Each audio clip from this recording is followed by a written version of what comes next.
Hello guys, કેમ છો? I hope કે તમે બધા મજામાં હશો. હવે ન્યૂ અપડેટ્સમાં S56ના રિગાર્ડિંગ ઈમેલ આવી રહ્યા છે. જે લોકોએ ઓસ્ટ્રેલિયા સ્ટડી વિઝા માટે અપ્લાય કર્યું હોય એ લોકોના મેઇલ રિસીવ થઈ રહ્યા છે, રાઈટ? What is S56? તો S56 શું છે? શા માટે રિક્વેસ્ટ આવી રહી છે, રાઈટ? તો એ એક સેક્શન છે જ્યાં લાઈક વિઝા ઓફિસર જે છે એ તમારી ફાઇલ ચેક કરે છે, તો એમને એક્સ્ટ્રા ડોક્યુમેન્ટ્સની જરૂર હોય તો એ લોકો X56માં તમને એડિશનલ ઇન્ફોર્મેશનમાં ઈમેલ કરશે અને એમાં ડોક્યુમેન્ટ ચેકલિસ્ટ મોકલશે કે એ લોકોને શું જરૂરી છે, રાઈટ? તો S56 લાઈક કેમ આવી રહ્યા છે? તો મોસ્ટ કોમન રીઝન છે કે લાઈક મિસિંગ હોય તમારા ડોક્યુમેન્ટ્સ, કાં તો અનક્લિયર હોય, રાઈટ?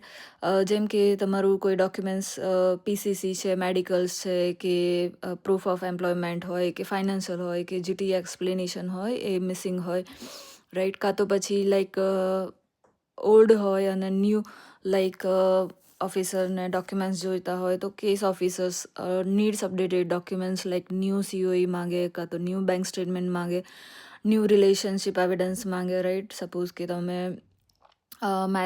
મેરિડ હોય અને વિથ સ્પાઉસ માટે મૂકી હોય ફાઇલ, રાઈટ? તો મેરેજ સર્ટિફિકેટ બી માંગે, કાં તો પછી ડાયવોર્સ થયેલા હોય અને ડાયવોર્સ ડિગ્રી બી માંગે અને અગેન ન્યૂ મેરેજ સર્ટિફિકેટ માંગે, રાઈટ? તો જે બી તમને લેટર આવે છે એ તમે લાઈક કેરફુલી એને રીડ કરો, રાઈટ? અને એની જે ડેડલાઇન હોય એ 7 to 28 ડેઝની અંદર તમારે ફૂલફિલ કરવાની હોય અને તમારે આ જે ડોક્યુમેન્ટ્સ છે તમારી જે ફાઇલ લોજ કરેલી હોય ઈમી અકાઉન્ટમાં, તો ઈમી અકાઉન્ટમાં જઈને તમારે બિફોર ધ ડેડલાઇન તમારે ડોક્યુમેન્ટ્સ અપલોડ કરવાના છે. જો તમે ડોક્યુમેન્ટ્સ ઓન ટાઈમ અપલોડ કરશો તો તમારી ફાઇલ રિફ્યુઝ નહીં થાય, otherwise there are the high chances કે તમારી ફાઇલ રિફ્યુઝ થઈ શકે છે.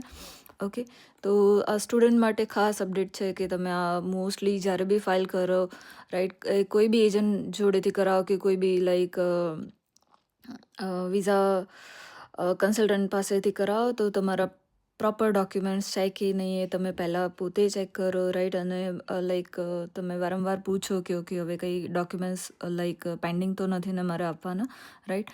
અને સપોઝ કે ઇન કેસ લાઈક ગેપ બી હોય તો ગેપ જસ્ટિફાય બી કરો, સો ઇટ્સ બેટર કે લાઈક તમારું રિફ્યુઝલ ના આવે, રાઈટ?